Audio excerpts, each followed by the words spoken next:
అందరికీ మరణాత. ప్రభునందు ప్రియులారా, మీరందరూ బాగున్నారా? దేవుని వాక్యాన్ని ధ్యానం చేద్దాము. 2వ రాజుల గ్రంథము 5వ అధ్యాయము 1 నుండి 3 వచనాలు చదువుకుందాం. సిరియా రాజు సైన్యాధిపతి అయిన నయమాను ఒక అనునొకడుండెను. అతని చేత యెహోవాయే సిరియా దేశమునకు జయము కలుగు చేసి ఉండెను గనుక అతడు తన యజమానుని దృష్టికి ఘనుడై దయ పొందిన వాడాయను. అతడు మహాపరాక్రమశాలి అయి ఉండెను గాని అతడు కుష్ఠరోగి. సిరియలు గుంపులు గుంపులుగా బయలుదేరి ఇశ్రాయేలు దేశము మీదికి పోయి ఉండిరి. వారచ్చట నుండి ఒక చిన్నదాని చెరగను తేగా అది నయమాను భార్యకు పరిచారము చేయుచుండెను. అది షోమ్రోనులోనున్న ప్రవక్త దగ్గర నా ఏలినవాడుండవలని నేనెంతో కోరుచున్నాను. అతడు నా ఏలినవానికి కలిగిన కుష్ఠరోగమును బాగు చేయునని తన యజమానురాలితో అనెను.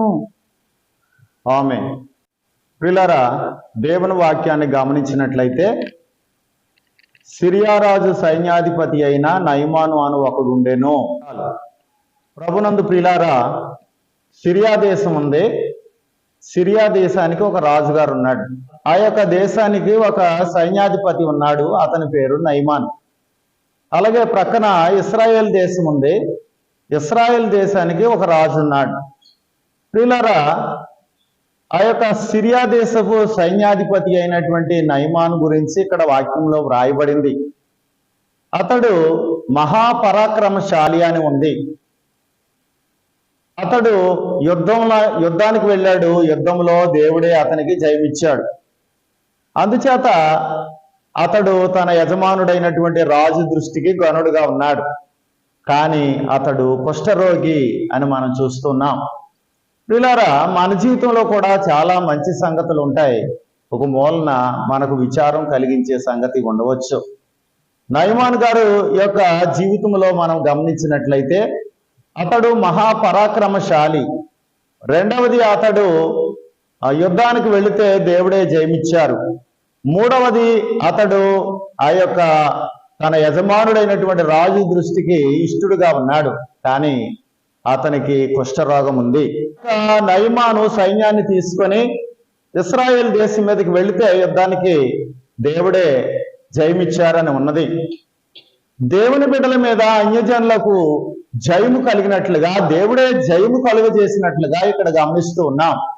ఎందుకంటే దేవుని బిడ్డలలో ఏదో లోపం ఉందన్నమాట.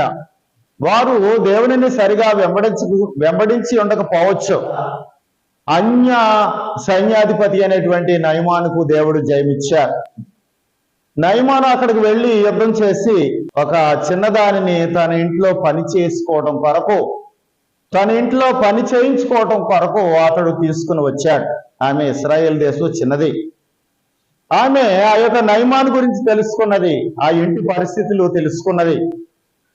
ఆ యొక్క చిన్నది నయమాను భార్యతో అన్నది ఏమన్నదంటే, మన యజమానుడైనటువంటి నయమాను మా దేశం వెళితే బాగుంటుంది. అక్కడ వెళితే అక్కడ ఒక ప్రవక్త ఉన్నాడు. అతడు నయమానుకు కలిగినటువంటి కుష్ఠరోగాన్ని బాగు చేస్తాడు అని చెప్పింది. ఇశ్రాయేల్ దేశపు చిన్నది చెరలోనికి వచ్చింది. నయమాను యొక్క దేశానికి వచ్చింది. సిరియా దేశానికి వచ్చింది. ప్రియులారా, ఇప్పుడు దేవుని మీద చాలా బాధ పడాలి. ఎందుకంటే దేవుడు తనను కాపాడలేదని, శత్రువుల చేతికి అప్పగించాడని ఆ యొక్క చిన్నది అనుకోవాలి. ఆ చిన్నది, ఇశ్రాయేల్ దేశపు చిన్నది దేవుని పని చేసింది. యజమానురాలతో చెప్పింది.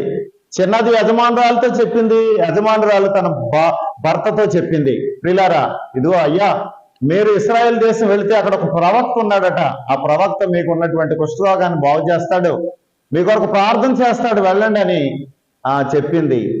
ఆ యొక్క నయమాను ఏం చేశాడంటే తన రాజు దగ్గరికి వెళ్ళి ఆ సంగతి చెప్పాడు. తన యొక్క యజమానుని చేత ఉత్తరం రాయించుకొని కానుకను తీసుకొని ఇశ్రాయేల్ దేశం వెళ్ళాడు. ప్రియులారా, ఒకప్పుడు యుద్ధం చేయడానికి వెళ్ళాడు. ఇప్పుడు సహాయం కోరి వెళుతున్నాడు. నామోషి కదా, కానీ తను తాను తగ్గించుకున్నాడు. ప్రియులారా, ఆ యొక్క సిరియా రాజు ఉత్తరంలో ఏమని రాశాడు? ఇదిగో నా సేవకుడు అనేటువంటి నయమాన్ని పంపుతున్నాను, అతను కలిగిన కుష్ఠరోగాన్ని బాగు చేయమని ఇశ్రాయేల్ రాజుకి ఉత్తరం రాశాడు. ఆ ఉత్తరాన్ని తీసుకొని కానుకను తీసుకొని నయమాను ఏం చేశాడంటే రథం వేసుకొని ఇశ్రాయేల్ దేశం వెళ్ళాడు. ఒకప్పుడు యుద్ధం చేయడానికి వెళ్ళాడు, కానీ ఇప్పుడు సహాయం కోరి తను తాను తగ్గించుకొని వెళ్ళాడు. ప్రభు అన్నారు, తను తాను తగ్గించుకున్నవాడు హెచ్చింపబడును అన్నారు. ప్రియులారా, తగ్గించుకుంటారా? సహాయం కోరి శత్రువు దగ్గరికి వెళ్ళాడు ఆ యొక్క నయమాను. ప్రియులారా, అక్కడ దేవుడు ఉన్నాడని, దైవజనుడు ఉన్నాడని, తనకు కలిగిన రోగాన్ని బాగు చేస్తాడని అతడు నమ్మి ఏం చేశాడంటే అక్కడికి వెళ్ళాడు. కాబట్టి నయమాన్లో ఉన్నటువంటి గొప్ప లక్షణం ఏంటంటే తను తాను తగ్గించుకోవడం. మన జీవితంలో కూడా మనము తగ్గించుకున్న వారం అయితే హెచ్చింపబడతాం.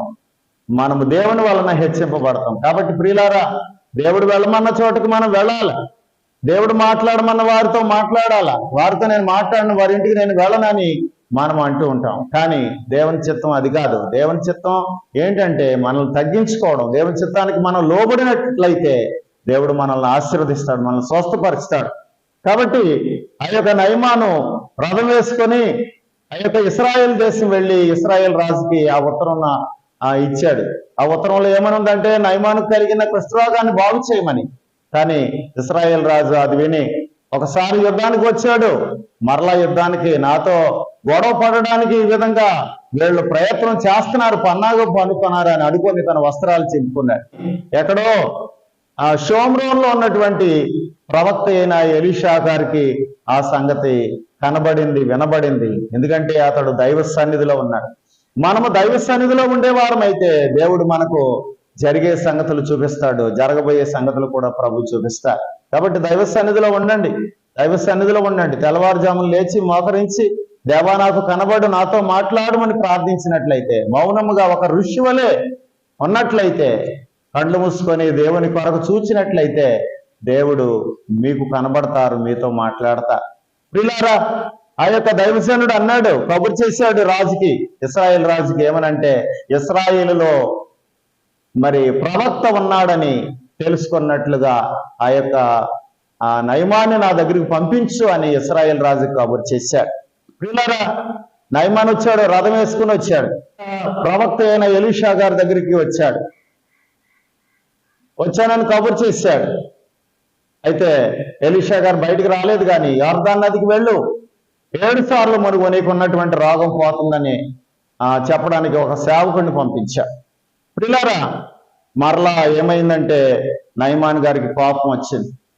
అతడు వచ్చి నాకు రోగంగా ఉన్న స్థలం మీద చెయ్యి ఆడించి బాగు చేస్తాడని నేను అనుకున్నాను. మా దేశంలో నదులు లేవా? అర్బనాయుము, పర్పరును గొప్ప నదులు ఉన్నాయి కదా, అక్కడికి వెళ్ళి నేను బాగుపడలేనా? నడు వెళ్ళిపోదామని తన సారథితో చెప్పాడు. అతడు బయలుదేరి వెళ్ళిపోతుంటే ఆ యొక్క రథంలో ఉన్నటువంటి సేవకుడు అన్నాడు, అయ్యా, ఆ ప్రవక్తని విషయమై గొప్ప కార్యం చేయాలనుకుంటున్నాడు. కష్టమైనది చెప్తే చేస్తావు కదా, ఇదిగో స్నానం చేసి బాగుపడమన్నాడు, అంతే కదయ్యా, స్నానం చేయండి అయ్యా, యోర్దాను నదిలో మునగండి అయ్యా అని ఆ యొక్క సేవకుడు సలహా చెప్తే మనసు మార్చుకొని మరలా యోర్దాను వైపు రథాన్ని పోనిచ్చాడు. యోర్దాను నదికి వెళ్ళాడు, రథం దిగాడు. యోర్దాను నదిలో 6 సార్లు కాదు 7 సార్లు మునిగాడు. 7 సార్లు మునిగి తన దేహాన్ని చూసుకున్నాడు. పసిపిల్ల దేహం వలె అతని దేహం శుద్ధి అయిపోయింది. పిల్లారా, మనకున్నటువంటి పాపాన్ని యేసయ్య శుద్ధి చేస్తాడు. యేసయ్య దగ్గరికి రండి, ఆయన రక్తం ప్రతి పాపం నుండి మనల్ని పరిశుద్ధులుగా చేస్తాడు. ప్రతి రోగం నుండి కూడా ప్రభు మనల్ని స్వస్థపరుస్తారు. నమ్ముట నీ వలనైతే నమ్మువానికి సమస్తము సాధ్యం. ఆ యొక్క నయమాన్ ఏం చేశాడంటే మరి చాలా సంతోషంగా ఇప్పుడు మరలా ప్రవక్త దగ్గరికి వచ్చాడు. వచ్చి అన్నాడు, కానుకను తీసుకోమన్నాడు. చాలా కానుకను తెచ్చాడు. ప్రియులారా, చాలా మంది లోకంలో వారి కార్యాల నిమిత్తం చాలా ఖర్చు పెడతారు, కానీ దేవుని కార్యాలు అంటే మరి గుప్పులి మూసివేస్తా. కానీ ప్రియులారా, అతడు చాలా కానుకను తెచ్చాడు, తీసుకోమన్నాడు. కానీ ఆ యొక్క ప్రవక్త వద్దన్నాడు. ఎందుకంటే అతను ముందు అలిగాడు, ప్రవక్త మీద కోపపడ్డాడు, కాబట్టి తీసుకోలేదు. ఇప్పుడు మరలా ఆ యొక్క సైన్యాధిపతికి బాధ కలిగింది. ఇంటి దగ్గర బయలుదేరినప్పుడు ఇశ్రాయేల్ దేశం వస్తున్నప్పుడు సంతోషంగా వచ్చాడు, తనకున్న రోగం పోతుందని. అక్కడికి వెళ్ళిన తర్వాత ఇశ్రాయేల్ రాజు దగ్గరికి వెళ్ళిన తర్వాత చంపడానికి బ్రతికించడానికి నేను దేవుణ్ణా అని ఇశ్రాయేల్ రాజు అన్నప్పుడు మరలా బాధ కలిగింది. అక్కడి నుండి ప్రవక్త దగ్గరికి వెళ్ళినప్పుడు మరలా సంతోషంగా వెళ్ళాడు. ప్రవక్త దగ్గరికి వెళ్ళిన తర్వాత మరలా అతని యొక్క సంతోషం ఆవిరైపోయింది. ఎందుకంటే ప్రవక్త బయటికి రాలేదు, సేవకుడిని పంపించాడు. యోర్దాన్ నదికి వెళ్ళు అన్నాడు. విచారం వచ్చింది.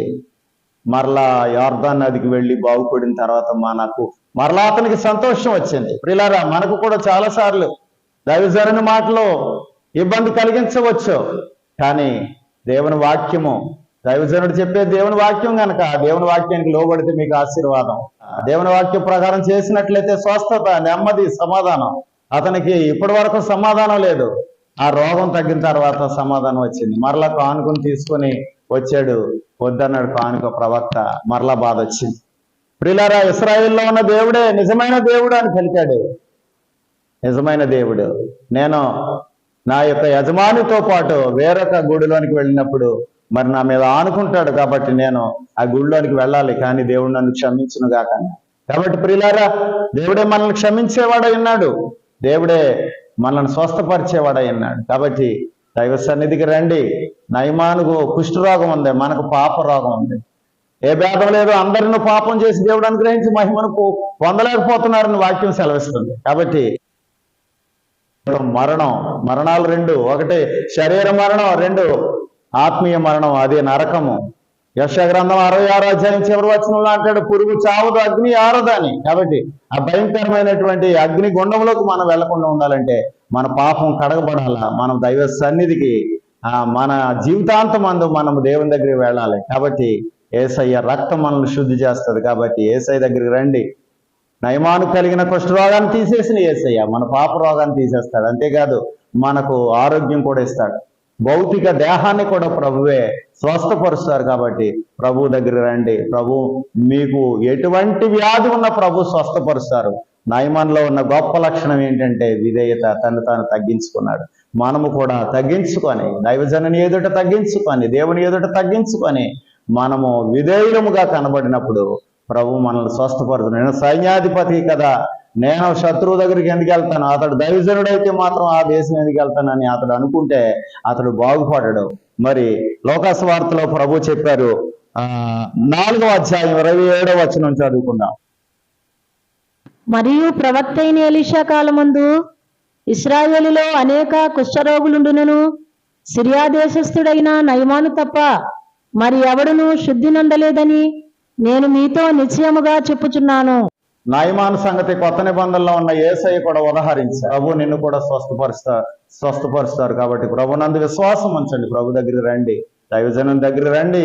అతడు నీ కొరకు ప్రార్థన చేస్తాడు. అంతేకాదు నీకు వాక్యాన్ని బోధించి నిన్ను బలపరిచి నిన్ను ఆదరిస్తాడు. ప్రభు మిమ్మల్ని దీవించును గాక. ఆమేన్. మరణాత.